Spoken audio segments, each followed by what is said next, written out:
Hello all you beautiful people, how you doing here today? This is Love Temptress and welcome back to my channel. Or if you're new here, welcome. Hi! So today we are doing the final one in our Tinker's Construct tutorials. So today we're going to go over the one new weapon that was added. That's pretty cool. And we're going to go over a lot of the modifiers and how those are quite a bit different than what they used to be in the previous Tinker's versions. So before we get started, if you haven't already, don't forget to hit that subscribe button with the notification bell so that way you can see when all the new videos come out. And of course, if you enjoyed the video, hit that like button because it really helps out the channel. So thank you. I appreciate it. All right. So first of all, if you don't know about the Tinker's books, you definitely need to know about them. These books are fantastic, and I know I've told you guys before, but these things are awesome. So I go to them a lot if I forget about something, or like, 116.5 has a lot of different updates. So a lot of things are very, very different the way you do them than previously. So these can be so very helpful. But who wants to carry around all these books together, right? I mean, this right here, this is 4 books. But here's the thing. You can actually make this book. It's called Encyclopedia of Tinkering. So the recipe for this one is those 4 books together. Ta-doo! And it's actually the Foundry one. Sorry, not the, so it is, let me move that. That's because this one doesn't really have much to it. I still screwed it up. There you go. So these 4 books will turn into this one, so that way you only have the one in your inventory, and it is fantastic and has all the information that you're going to need. But this one, the Tinker's Gadgetry, does have one thing that I think is worth pointing out. It is actually not completed book, doesn't have a lot in here, but here's one thing you should know. You can actually add damage to your tools by adding a splash potion. I don't know why you want to do that. I seriously don't know why you want to do that.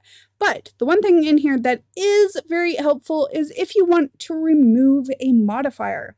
It happens sometimes we put on a modifier, doesn't work the way we wanted it to, or we want to add something else. Now we have the option of removing modifiers.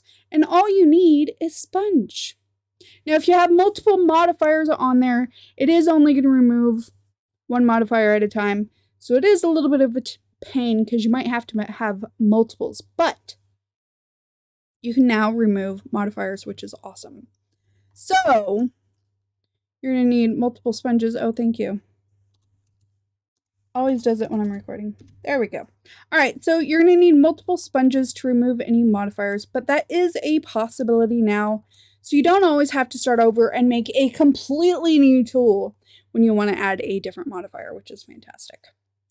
All right, so this right here is the vein hammer, but we're actually going to go over here because I have it set up so we can make one. So it is called a vein hammer. So it's not quite the way you would think it would be, when you have vein miner ability and you hold it down and that's not what it does, but it does do pretty well. So you're going to need a pick head, a large plate, a tough handle, and a hammerhead to make one. And of course, you can use all different materials. The way you want to make it is completely up to you, which is why there's so many different materials. So this is just the way I chose to make it. So let's actually go over here,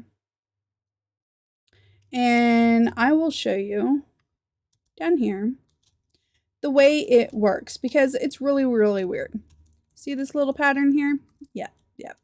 That's a little clue as to how it's going to work. So game mode, survival. Now, if we have a blank wall here, you'll see the blocks change. It's going to show you still where you're mining.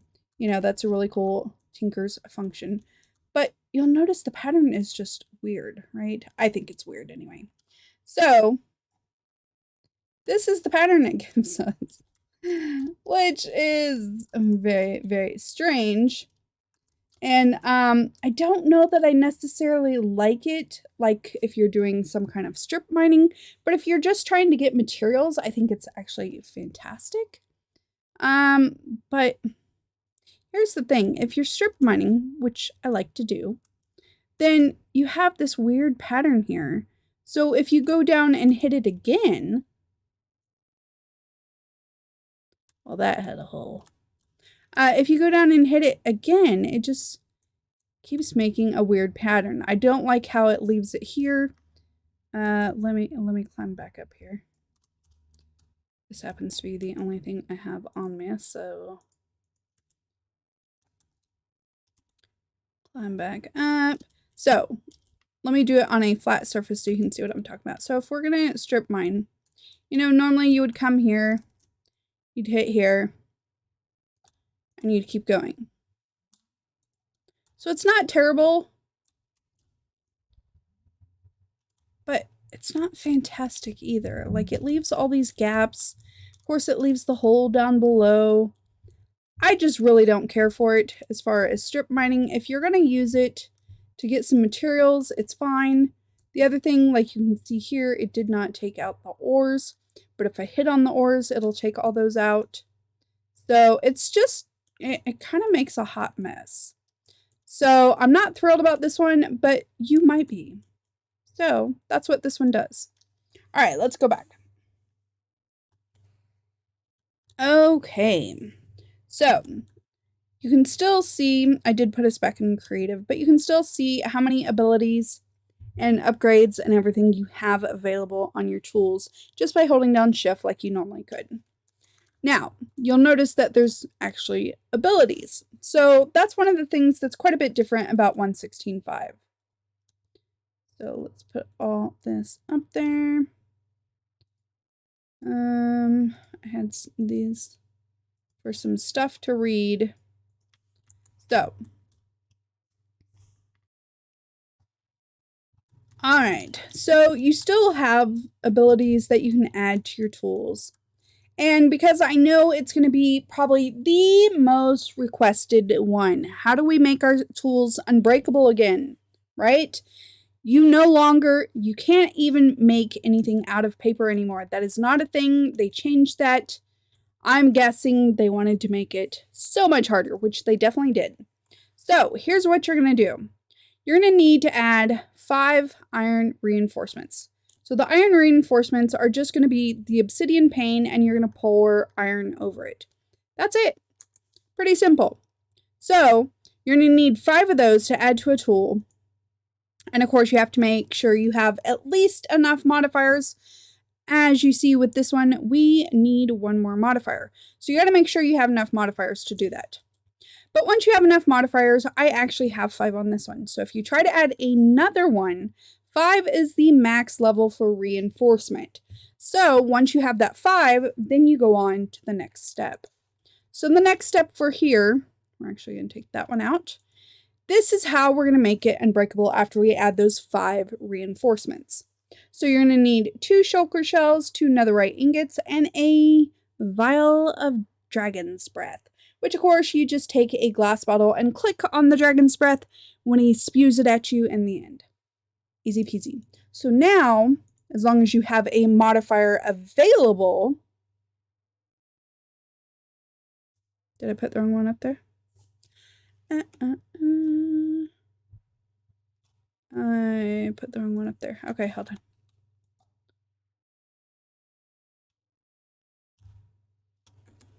Wait a minute.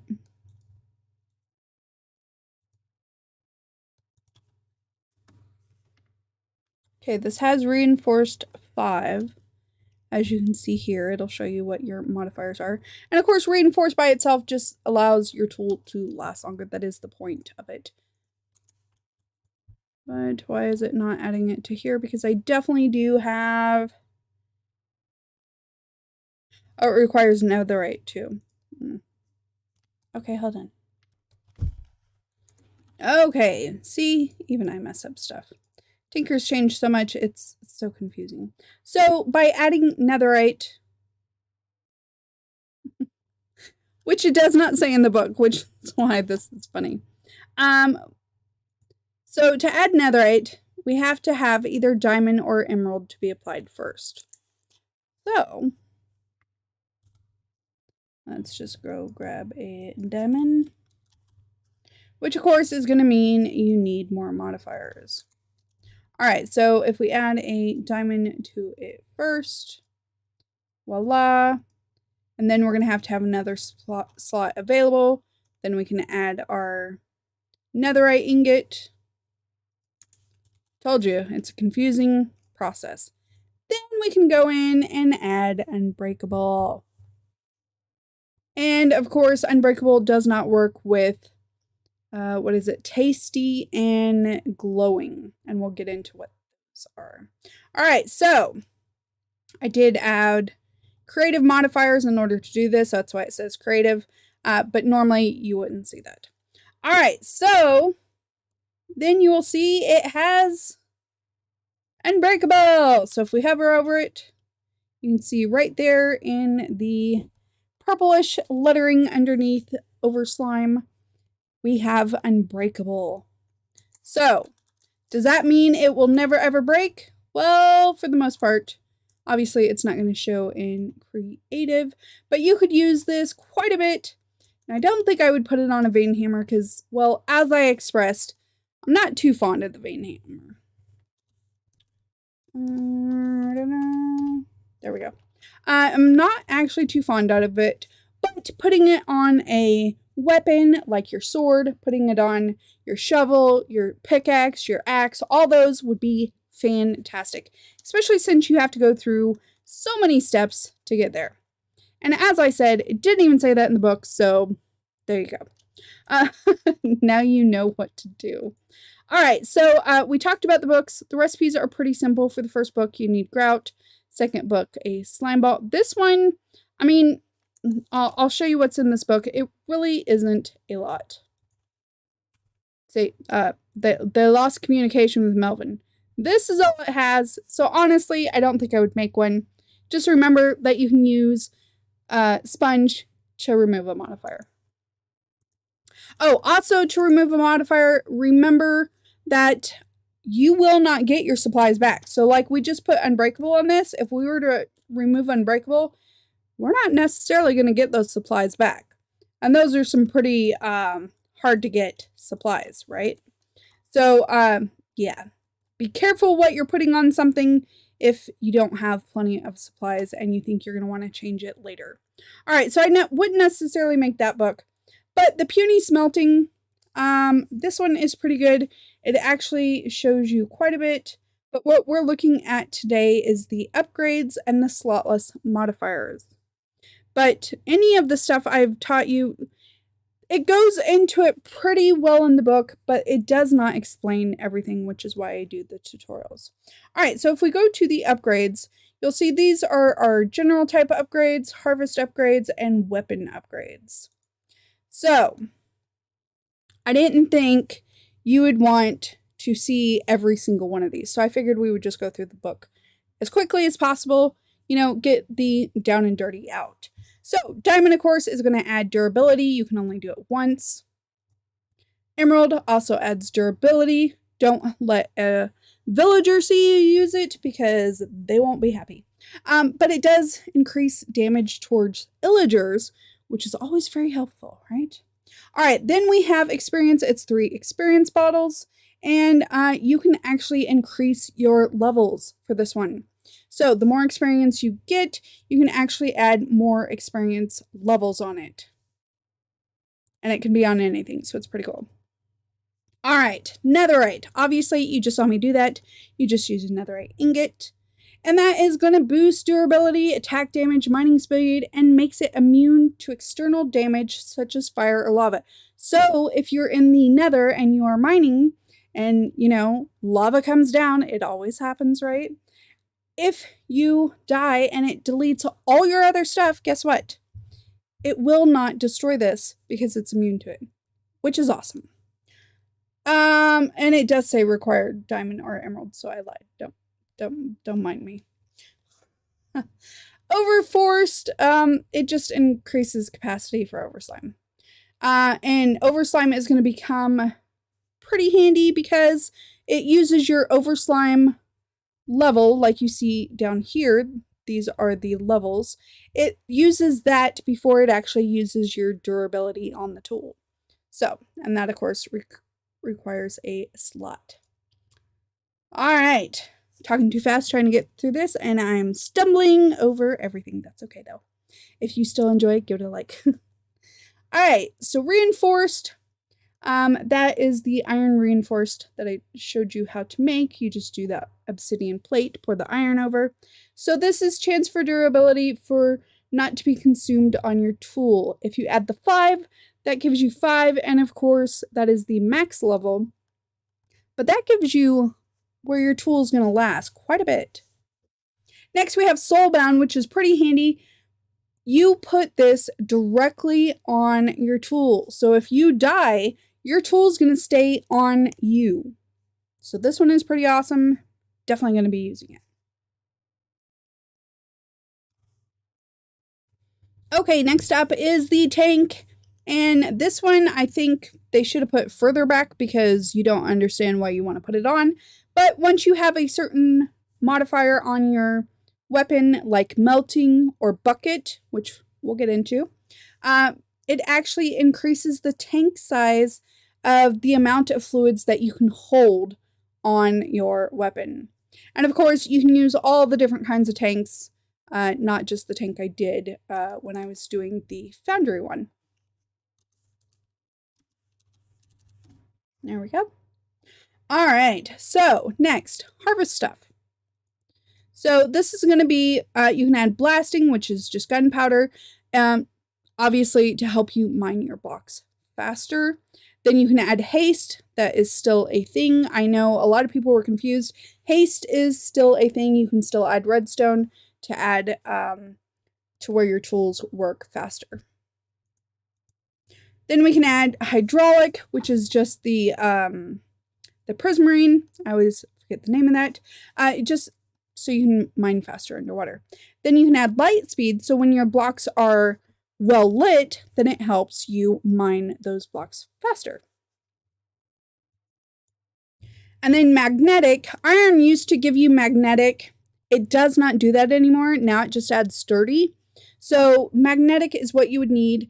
You do have to attack a mob or be mining in order for it to activate that ability. So it's just not going to work all the time. Things aren't just going to come at you when you're just out exploring. You have to actually be attacking a mob or mining. But it's still very helpful. All right, next we have weapon upgrades. So aquatic, that's going to help you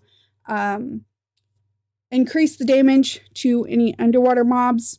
I don't think that one's extremely helpful. How often are you going to kill underwater mobs? But, you know, whatever.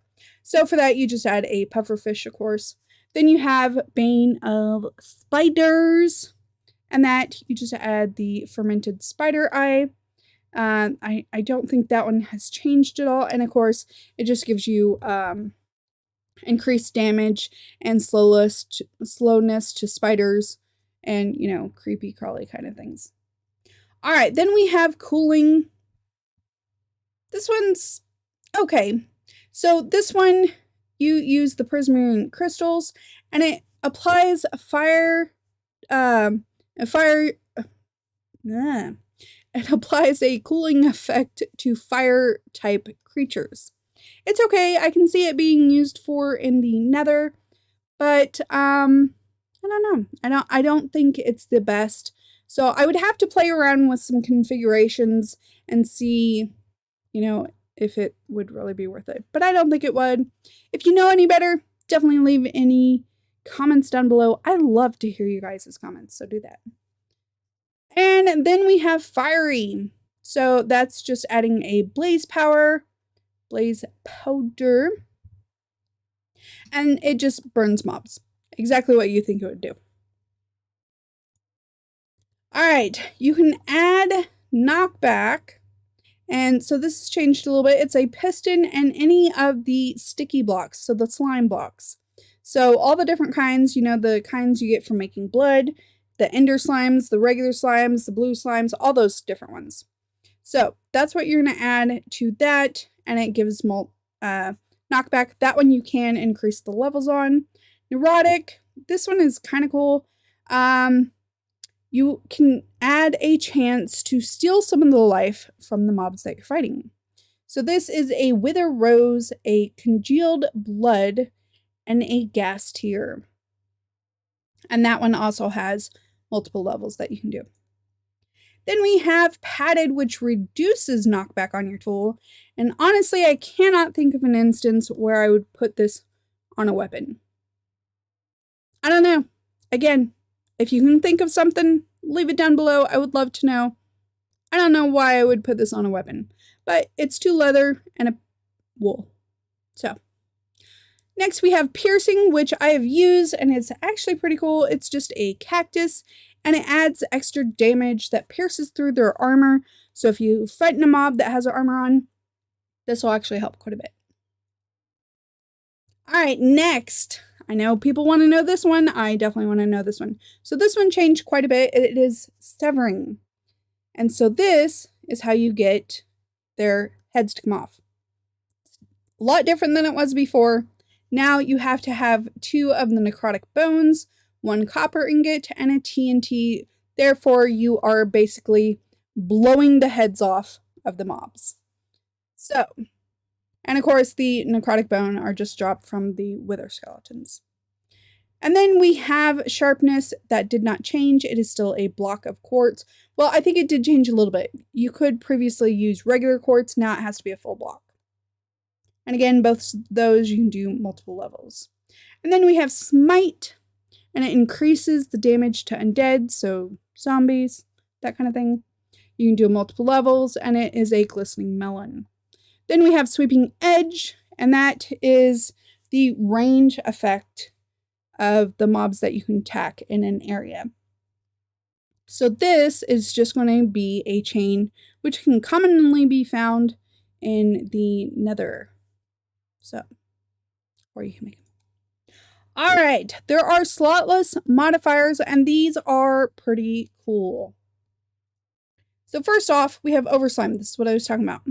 So Overslime adds a bar that will be used before the durability of your weapon. So the different ones increase the levels, and so that way you have a little bit more extra cushion on your weapon. Shiny is worthless. I don't know why anybody would add it, because you're wasting stuff, but whatever. It doesn't use a modifier spot, so I guess you could use it. But all it is, an enchanted golden apple. It only makes your tool shiny. Like it's enchanted. That is the absolutely only thing it does with it. But I guess.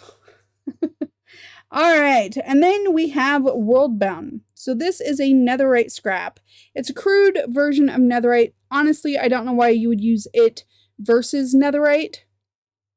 Except for you don't need a slot for it.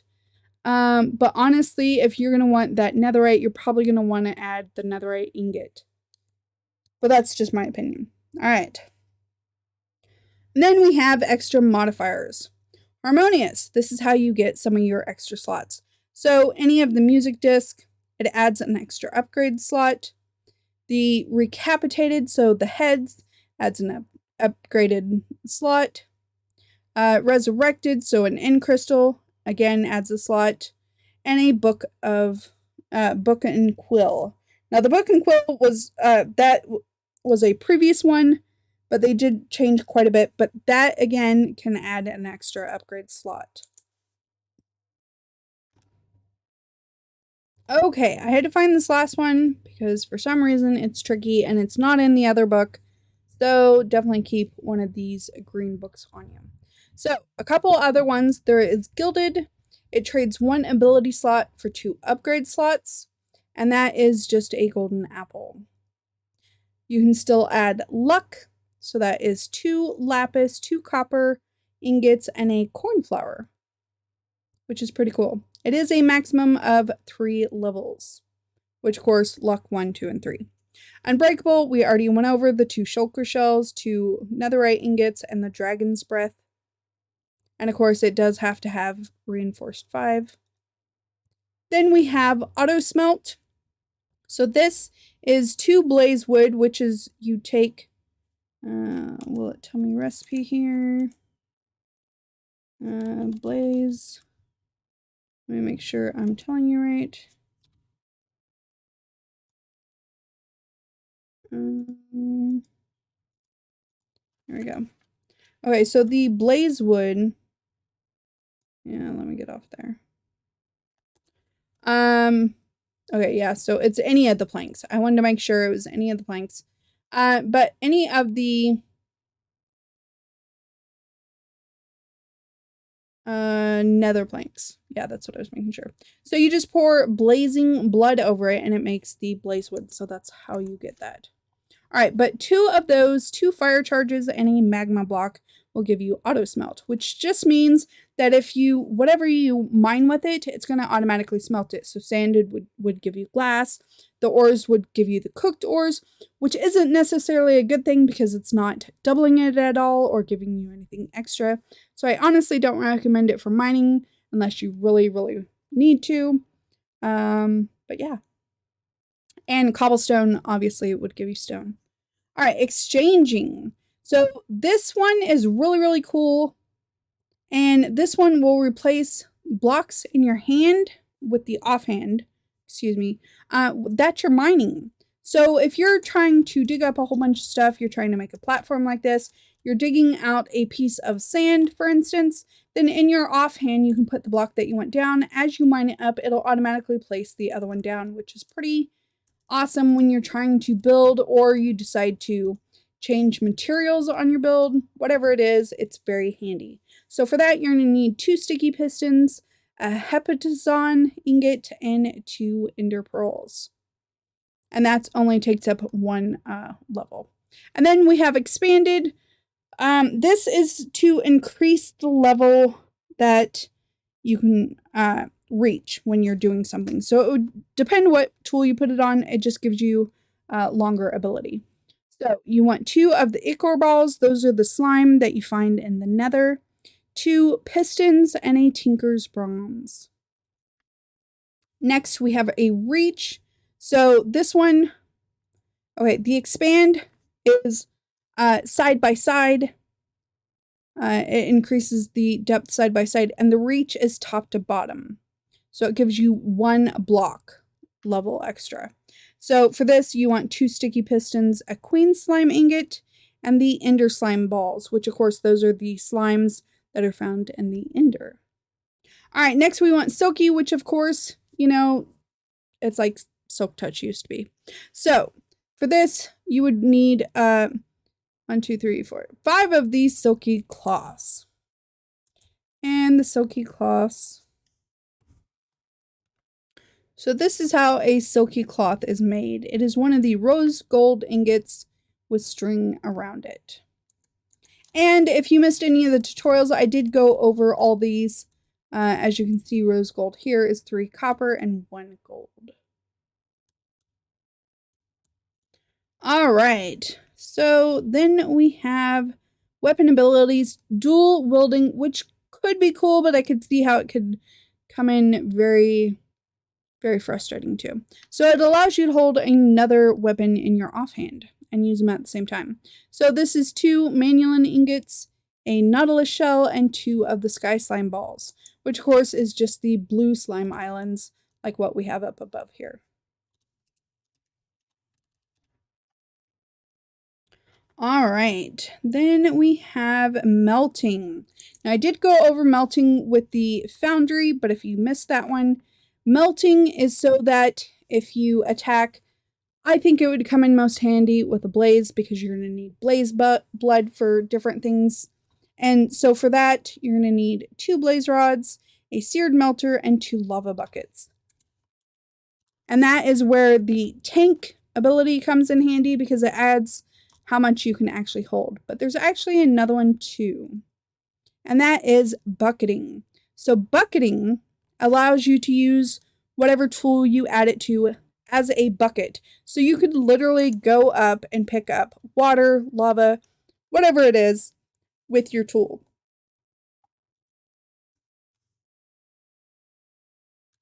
Okay, so for that, you're going to need a bucket, 2 seared faucets, and 2 ender pearls. Now, it's 1,000 millibuckets. It always rounds it to the nearest millibucket. And then we have, and of course, adding the tank one would increase that with this. And then we have fire starter. It just allows your tool to create fires. And for that, you're going to need a netherite scrap and a flint. So think of like adding a flint and steel to your tool. Don't know that would be too handy, but you can do it if you want to. Then we have glowing. Now, glowing does not work with Unbreakable because the glowing actually uses up durability on your tool. So it's not one that you're going to add to something you have unbreaking on. You can, but it is going to take away the unbreaking part of it. All right, so for that, you're going to want a glowstone, a shroom light, and a daylight detector. And it places the glow. So like these, it places the glow stuff everywhere. Well, wherever you put it. All right, then we have pathing. So it allows your tool to create a path similar to like the Maddox or excavators. And so it's just simply creating a path. And for that, you're going to use an iron or, well, any pickaxe head, a netherite scrap, and a small axe head. Then we have stripping. It allows you to strip wood. Again, not sure why you would want that on a tool, but it is a axe head, netherite scrap, and a tool binding. Then we have tilling, which allows you to, use your weapon like a hoe and till the ground. So that you're going to use a small blade, the netherite scrap again, and a tool binding. And that is finally it. I know this one was long, but the way things work are so much different than the way they worked before that I really wanted to go through it. I will try to put chapters in here, so that way if you're looking for a specific one, you can just go straight to it. But there we go. If you have any questions or comments, definitely leave those down below. Even if I don't know the answer, I will try my hardest to find that answer for you. So, if you enjoyed it, don't forget, hit that subscribe button so you don't miss out on the next ones. And with the notification bell so it tells you when we have a new video. And of course, hit that like button. It really helps out the algorithm. Lets more people see my videos. So thank you. All right. And that completes our Tinker's 1.16.5. I couldn't think of the version for a second. So if you have any questions on them, again, I will have the link at the beginning of this video to the whole Tinker series. So that way, if you missed anything, you can go check those out. I don't have chapters on the previous ones, but I will be trying to add those as soon as I possibly can. All right. Thank you guys, gals, beautiful people, everybody. Till next time, this is Lava Temptress. Don't get burned.